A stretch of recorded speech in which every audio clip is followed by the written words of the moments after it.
Waktu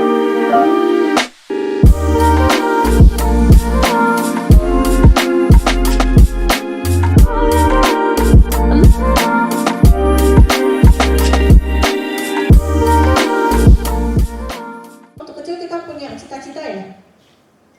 Ada yang punya cita-cita nggak? Pasti punya kan?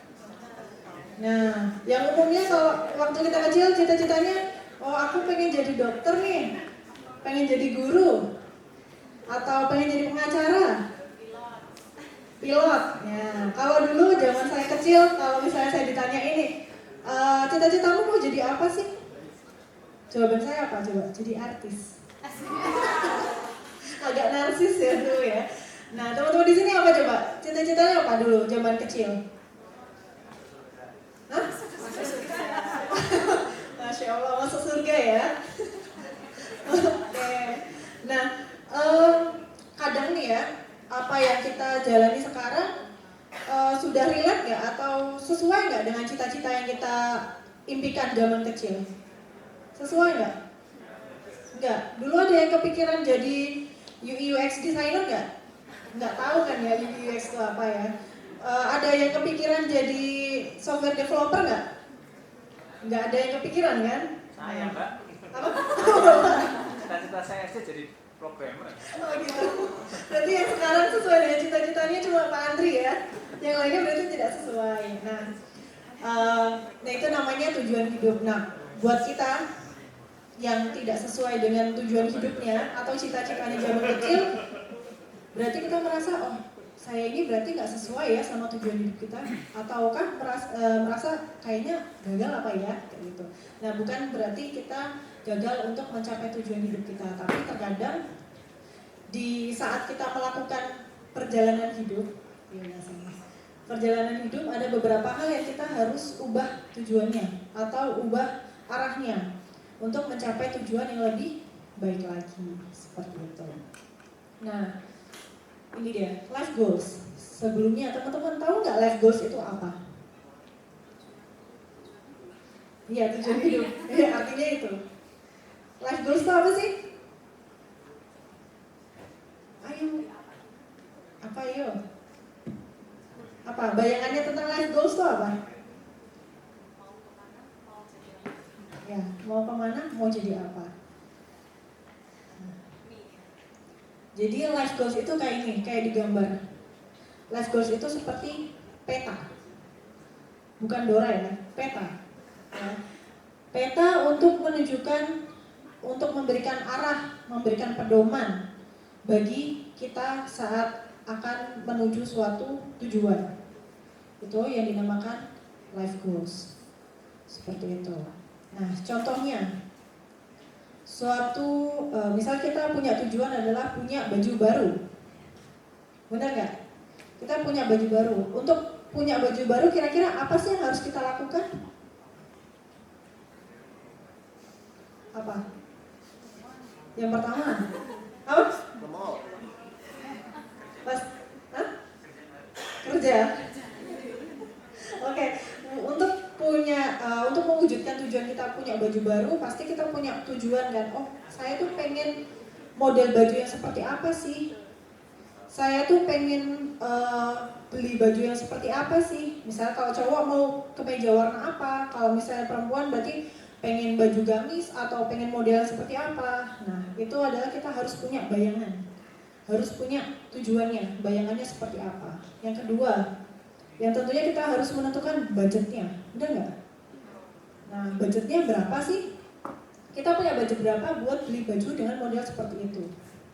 Kalau sudah punya bayangan model, sudah punya anggaran biayanya mau berapa, selanjutnya yang kita lakukan apa? Cari. Tuh. Jadi cari, kita mau cari kemana sih? Biar punya baju itu kita mau cari kemana sih? Apakah pergi ke mall, apakah pergi ke pasar, atau kita searching di online shop, seperti itu. Ya, jadi tujuan hidup itu kita menentukan dulu kira-kira step-stepnya selanjutnya itu seperti apa. Kalau misalnya nih kita nggak punya bayangan, kita cuma punya bayangan aku pengen punya baju, tapi kita nggak punya bayangan oh mau baju apa, mau model apa, budget kita berapa, mau cari di mana, kira-kira kita bisa dapat bajunya nggak? Bisa nggak? Kemungkinan bisa, kemungkinan enggak. Karena itu tadi kita nggak fokus sama tujuannya, ya kan? Ujung-ujungnya apa? Kita muter-muter toh, ya kan? Kita melakukan suatu hal yang tidak efektif. Jadi kita banyak muter, kita banyak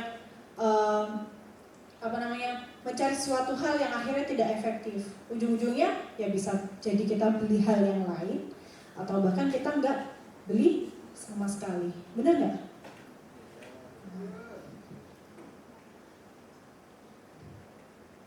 Nah, itu dia. Pentingnya kenapa kita perlu menentukan tujuan hidup. Yang pertama adalah memberikan makna dan tujuan yang mendalam dalam hidup kita. Ya, jadi saat menentukan tujuan hidup, kita tuh bisa memberikan sebuah makna dari apa yang ingin kita capai. Terus yang kedua adalah membantu untuk menetapkan prioritas. Balik lagi, karena manusia itu pengennya banyak ya teman-teman ya. Kalau kita pengennya banyak, pasti kan kalau dilakukan semuanya pasti tidak bisa. Nah, kita harus menentukan kita dengan tujuan hidup membantu kita untuk menentukan sebuah prioritas dari apa yang ingin kita capai. Yang selanjutnya, yang ketiga adalah membuat keputusan yang lebih baik. Yang keempat adalah mengarahkan energi kita ke arah yang lebih positif. Seperti itu. Oke. Dari macam-macam tujuan hidup tadi, ini ada beberapa jenis dari tujuan hidup. Yang pertama adalah pengembangan pribadi. Pengembangan pribadi itu apa sih maksudnya? Jadi tujuan hidup yang fokusnya adalah dengan pengembangan pribadi kita, dengan apa yang ingin kita capai, improvement apa yang akan kita raih dari diri kita sendiri. Contohnya, kita pengen lebih sehat. 2024 body goals contoh. Ya. Tujuannya ke sana. Lalu langkah apa sih yang harus kita lakukan untuk mencapai tujuan pribadi ini? Terus yang kedua adalah karir dan profesional. Tujuan hidup ini berfokus dengan apa yang ingin kita capai sesuai dengan karir kita. Contoh, misalnya teman-teman di sini, saya pengen jadi software engineering yang handal. Nah, langkah apa sih yang harus dilakukan untuk mencapai tujuan itu? Mungkin satu, mengambil sebuah course atau mengambil sebuah pelatihan, atau men-challenge diri untuk melakukan tantangan-tantangan yang lebih lagi. Akhirnya skillnya naik dan akhirnya jadi engineering yang handal, seperti itu. Terus yang selanjutnya adalah hubungan dan keluarga. Jadi tujuan ini fokusnya adalah interaksi antara kita dan orang-orang yang kita kasihi, ya. Tujuannya apa sih? Mau menjalin hubungannya seperti apa? Nah, di situ merupakan tujuan hidupnya. Untuk yang selanjutnya adalah stabilitas dan keamanan keuangan. Stabilitas dan keamanan keuangan ini fokusnya adalah dengan mandiri secara finansial. Jadi kita punya tujuan apakah kedepannya kita mau mandiri secara finansial, baik untuk diri kita sendiri ataupun orang-orang yang akan nanti menjadi tanggung jawab kita. Mungkin kalau misalnya sudah berumah tangga, misalnya punya istri ya nanti tujuan mandiri secara finansialnya nanti diri kita sendiri dengan pasangan, seperti itu. Yang selanjutnya adalah kontribusi pada masyarakat. Nah, kontribusi pada masyarakat ini berfokus pada gimana kita memberikan impact positif atau dampak yang positif kepada lingkungan, seperti kita ikut relawan, terus kemudian kita ikut volunteer yang dampaknya akan memberikan hal-hal yang positif kepada lingkungan sekitar kita. Nah, lalu apa sih yang harus dilakukan nih teman-teman kalau misalnya ingin melakukan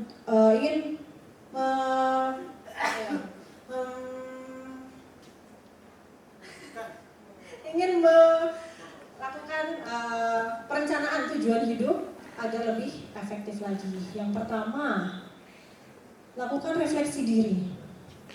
Kenapa harus melakukan refleksi diri?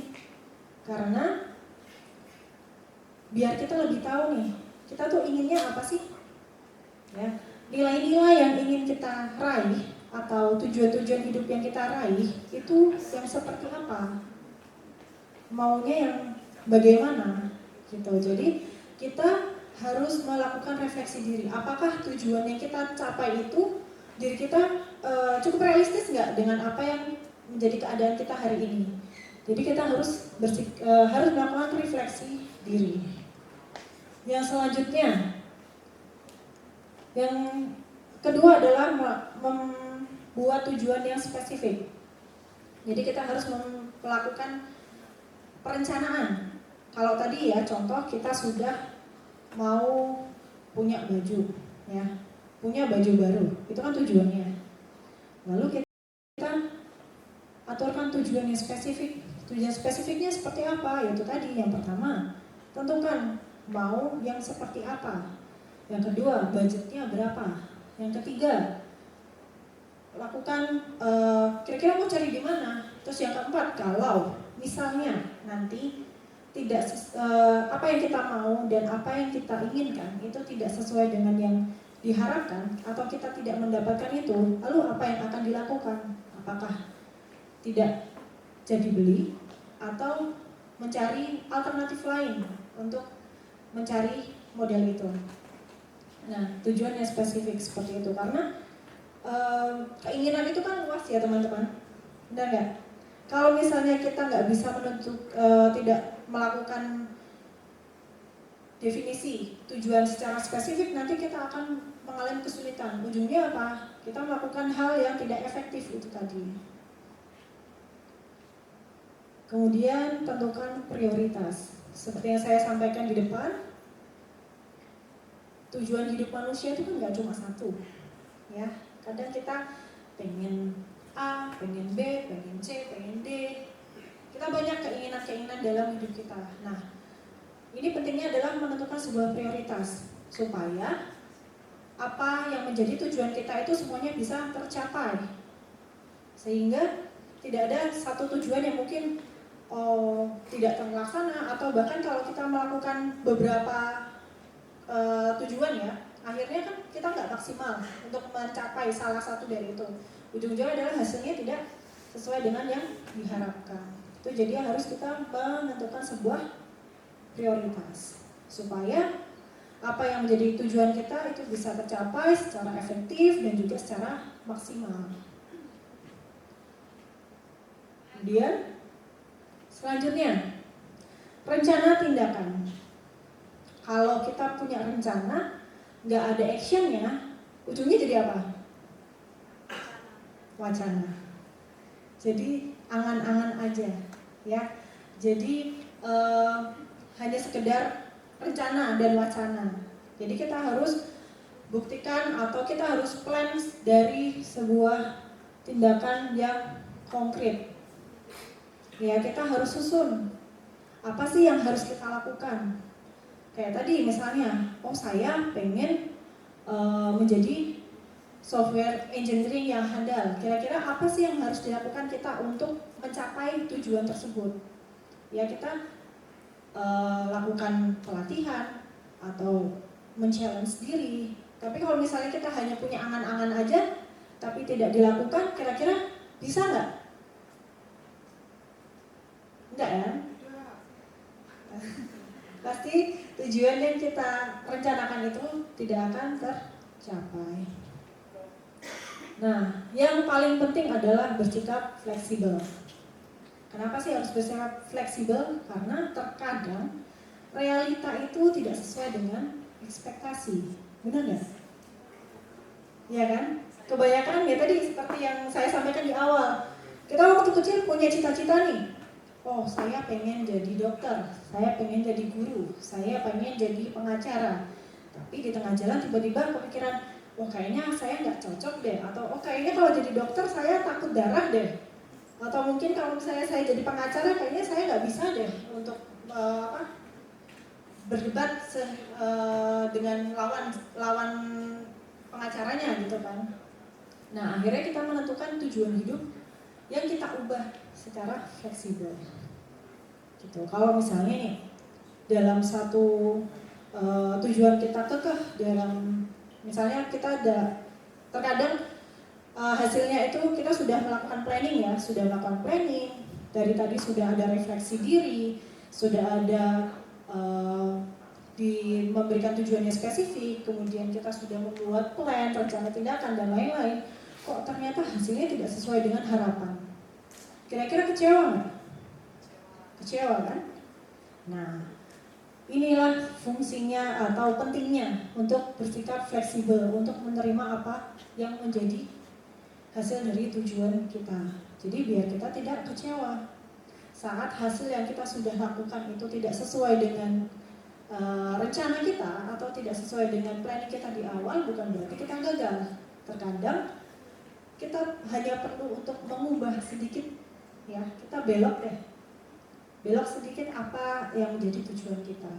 Bukan berarti akhirnya kita tidak menjadi seorang yang pelin-pelan ya, tapi kita menyesuaikan. Kira-kira mungkin ada tujuan lain yang lebih baik untuk kita raih. Gitu. Sedikit cerita ya. Di akhir tahun 2023 saya mengalami suatu keadaan yang membuat saya tuh bingung. Ini kira-kira pantas nggak sih, masih layak nggak sih untuk saya lanjutkan? Ya, kira-kira relevan nggak sih kalau misalnya saya tetap lanjutkan untuk menjalani peran tersebut, gitu ya? Nah, suatu waktu saya itu ketemu sama senior saya. Ya, saya menceritakan kondisi saya, kegalauan saya, apakah harus bertahan atau enggak, seperti itu kan. Nah, di satu waktu senior saya itu sampaikan ke saya, sebenarnya untuk merubah tujuan itu bukan berarti kita gagal kok, katanya. Bukan berarti kita tidak kompeten dalam mencapai tujuan tersebut. Terkadang itu tadi, kita harus lebih bisa legowo, ya, harus bisa lebih fleksibel untuk menerima apa sih yang menjadi hasil dari yang kita sudah usahakan tadi. Bukan berarti kita gagal, tapi itu tadi kita kita perlu mungkin penyesuaian tujuan hidupnya itu mau yang seperti apa, gitu teman-teman.